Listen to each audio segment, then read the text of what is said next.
This is a video how to diagnose any issues related to suction or drying performance on the machine. So we've got a machine here which is throwing liquid out at the sides. So I'm going to switch it on and just show you what that looks like, and then we'll go through everything what to check to rectify that issue.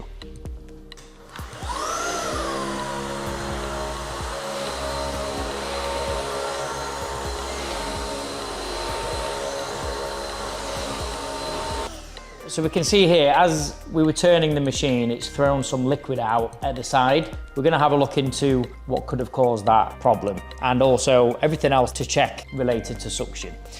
So the first thing to do is to check if you've got a fault light on the machine.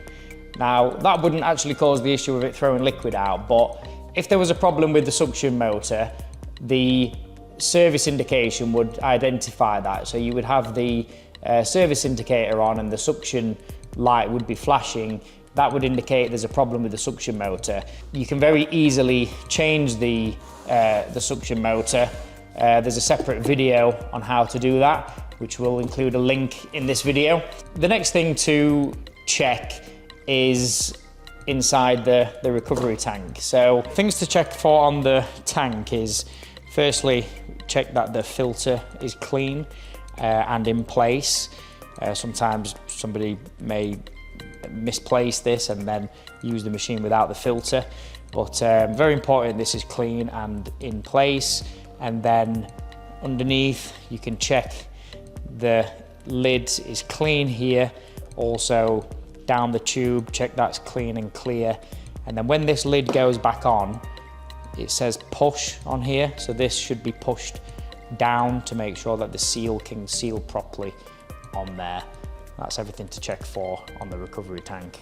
The next thing to check on the machine is actually up inside here, the inlet of the vacuum motor. We want to check that that's clean, because if that's all blocked up, the machine won't be able to suck up properly. The next thing to check is the seal in here as well, because something may have happened to this seal. We've seen it where this has managed to get forced in if they've been really pushing the tank on aggressively.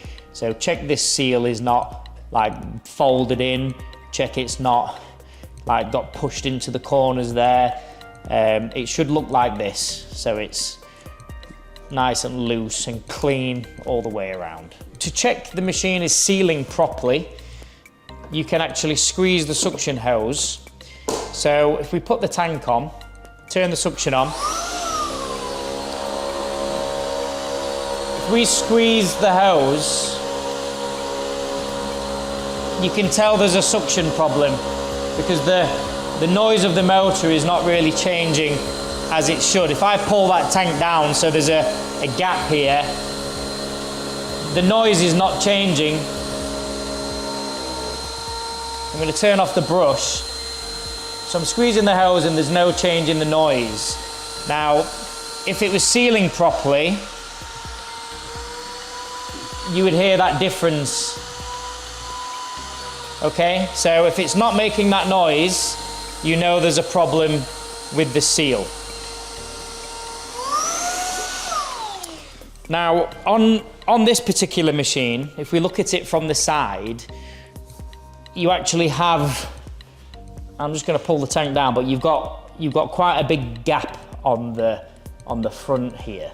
If this gap has formed here, we can replace this seal with a softer seal, which is able to pull down onto the tank. So we're going to change that seal now, which is very easy to do. We're just going to pull out the old one. So the seal pulls out like so, and then I'm going to put the new one in. So if we take the new seal and push that into here,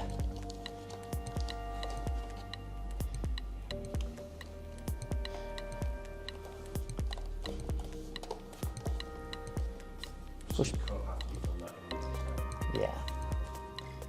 So just push this all the way in.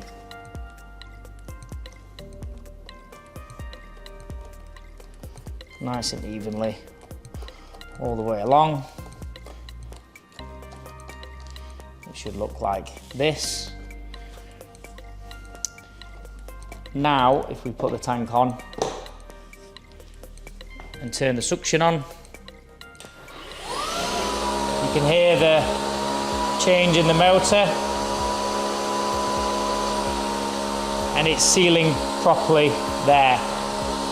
Something that can happen is if the tank is full or like half full, then you may find it's throwing liquid out of the side, and we found out that obviously the weight of the tank is pulling the tank down, and with the original seal, which was a bit stiffer, it wasn't sealing properly. So the new softer seal fixes that issue as well. It's okay to be a gap here. This seal is designed to buffer out, you know, up to a 5mm gap.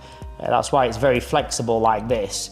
But there's a chance that the seal you have is a little bit too stiff and it's not sealing on the tank properly. So this softer seal will completely eliminate any issues, and it's very easy to fit, as you've seen.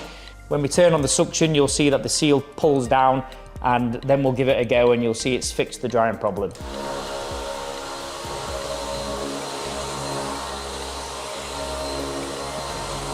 Okay, so if we've replaced the suction seal for the new one, the softer one, and it's still not drying properly, liquid is still being thrown out the side, the only other possible issue is that somehow the pole has been bent too much and the gap on the tank is too big. So if we look at this gap, if the pole has been bent, the spine on the machine, if somehow this has been bent too much and the gap is too big, you will need to change the aluminium spine. But for that to be so bent, it really must have been misused. It must have been dropped really, really badly. We've, you know, tried to replicate that issue with normal or even aggressive use, and we can't replicate that issue. So it must have been had some misuse to really bend this beyond the point where it can't seal. So yeah, first thing to do, obviously change to the softer seal. If that doesn't fix it and it's not sealing, then you will need to change the aluminium spine. We have a separate video how to do that, which we can link to in this video. The next thing to check on the machine would be the squeegee. You know, if you've checked all of those things, then the only other place to check is the squeegee. Check that there's no blockage under here. Check the squeegee is not heavily worn. Also check the wheels are not clogged up with hair. I'm going to show you an example of one to look at which has got things to check. Here's an example of a squeegee that needs some attention. You can see the wheels are blocked up with hair, so this needs cutting and pulling off. Also the wheels have excessively worn. I mean, this machine is about 10 months old now and it's been used about 3 hours a day, so it's had a lot of use. But you can measure the diameter of the wheels. These are measuring like 20 millimeters. They should be about 22 millimeters. So once they've worn past 1 or 2 millimeters, we do recommend changing those. Also the rear wheels have worn as well. We have a separate video on how to change the wheels. And if we look at the squeegee, you can see this edge has started to round off. So this is going to start to affect its drying performance. But you've got a sharp edge on the other side, so you could actually flip this squeegee around to get extra usage out of it. We do have 2 different squeegee options as well. We've got smooth floors and uneven floor squeegees. So check that you're using the right squeegee on the right floor to make sure you're getting the optimal drying performance. Just check the hose is not being damaged. check for any holes in the hose. One last thing actually to check, which is this upper housing. Check if there's any cracks in here, because if the machine has been dropped really quite badly, there's a chance a crack could have formed here. That covers everything relating to the suction. If you have any questions or if you need any support, then please reach out to our warranty team and we'll be happy to help you.